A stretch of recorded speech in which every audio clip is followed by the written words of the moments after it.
일장 복에 미친 사회, 당신은 지금 어디에 있는가? 우리는 복을 원한다.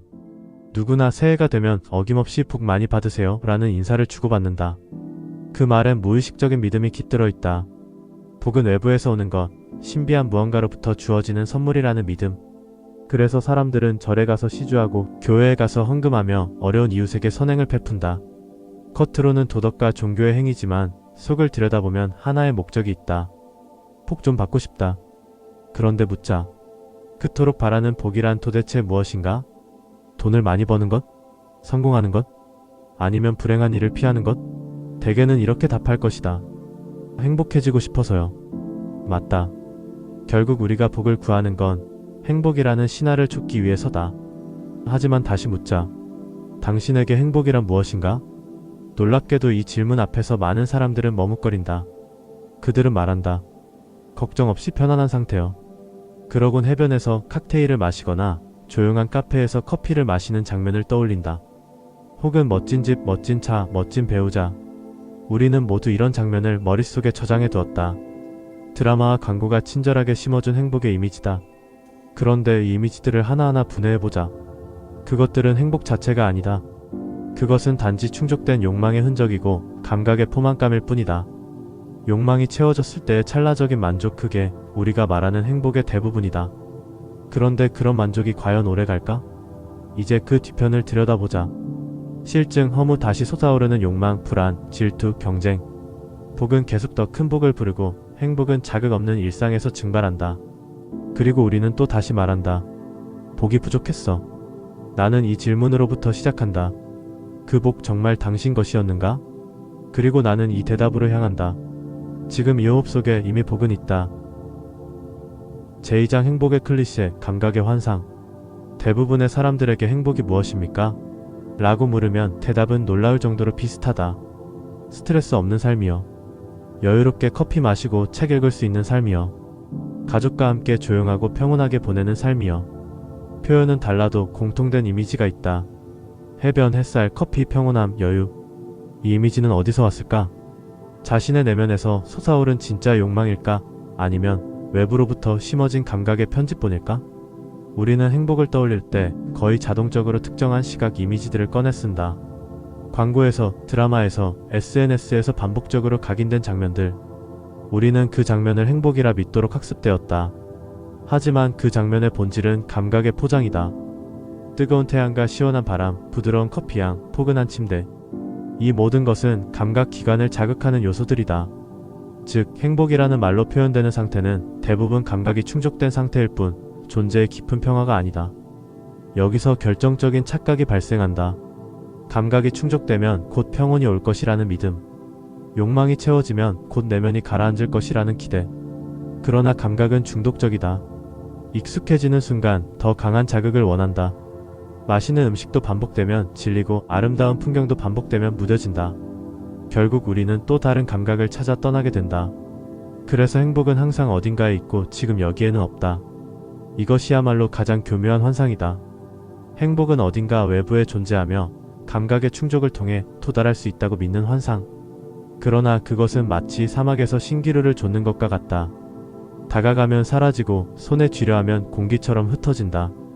이제는 질문을 바꿔야 한다. 행복이란 감각의 만족이 아니라면 도대체 어디서 오는가? 그리고 진정한 행복이란 클리셰가 아니라면 어떤 얼굴을 하고 있는가?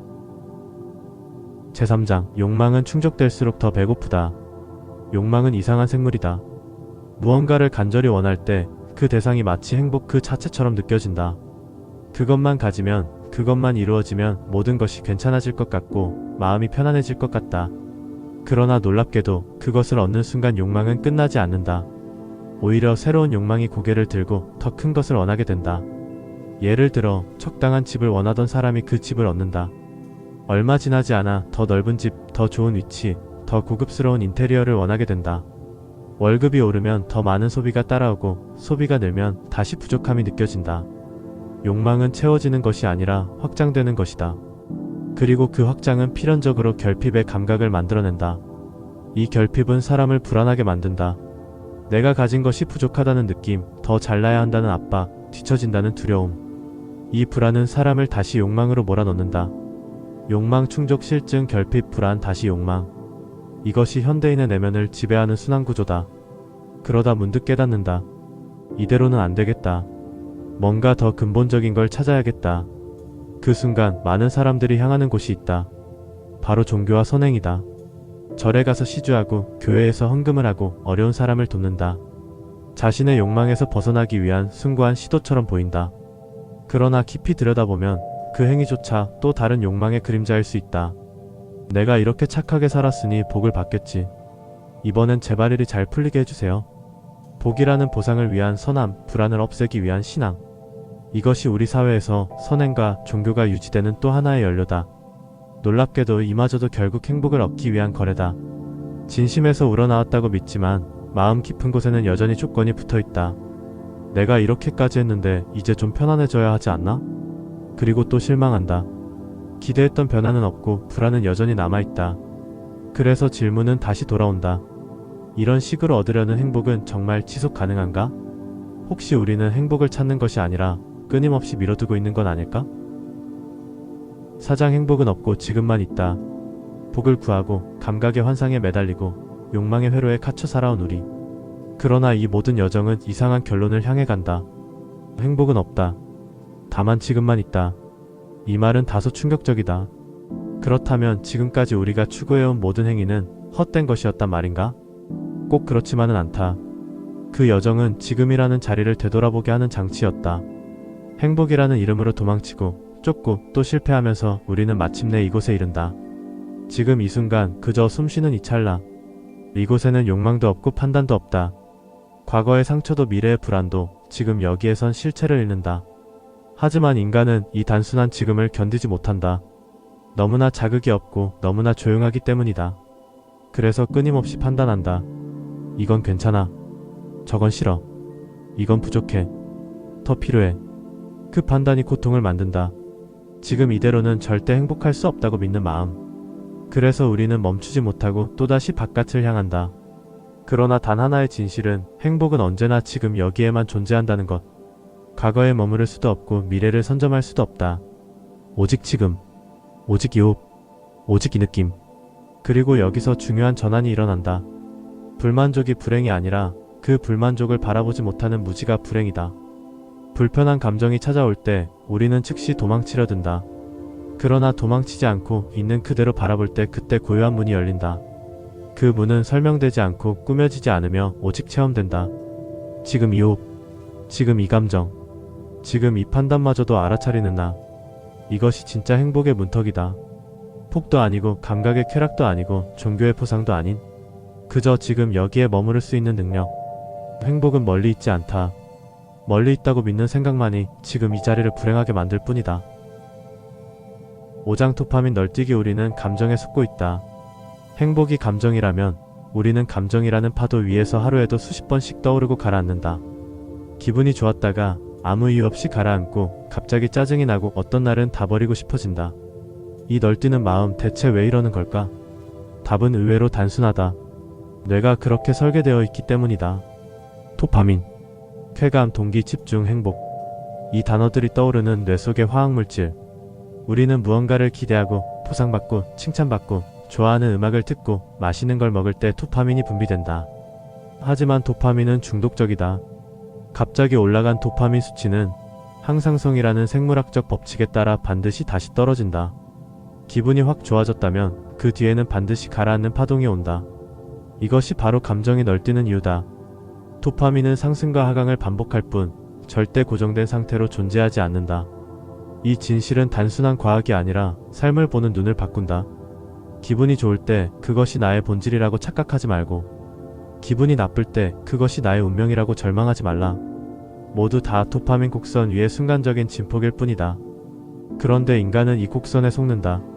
기분이 올라갈 때는 모든 것이 잘 될 것 같고, 기분이 가라앉을 때는 모든 것이 무너진 것처럼 느껴진다.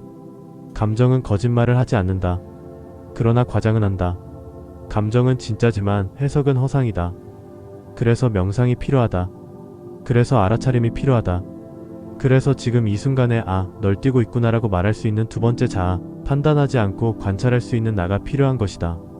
그 순간 당신은 감정의 노예가 아니라 감정의 흐름을 읽는 연금술사가 된다. 도파민의 널뛰기를 알아차리는 순간 당신은 이미 널뛰기 위해서 균형을 잡는 자가 된 것이다. 제육장 널뛰기를 바라보는 자가 되라. 감정은 멈추지 않는다. 기쁨은 금세 식고 불안은 이유 없이 몰려온다. 희망은 환상과 뒤섞이고 절망은 때때로 아름답기까지 하다. 우리 마음은 미친년놈 널뛰기처럼 쉴 틈 없이 출렁인다. 문제는 널뛰는 것 자체가 아니다. 문제는 그 널뛰기를 진짜 나라고 착각하는 데 있다. 오늘 하루 동안 당신은 몇 번이나 기분이 변했는가? 몇 번이나 오해하고 기대하고 실망하고 후회했는가? 그런데 그 모든 감정의 기복을 경험한 무언가는 지금도 여전히 여기에 있다. 그 감정을 느끼고 있었던 침묵하는 의식, 바라보는 자리.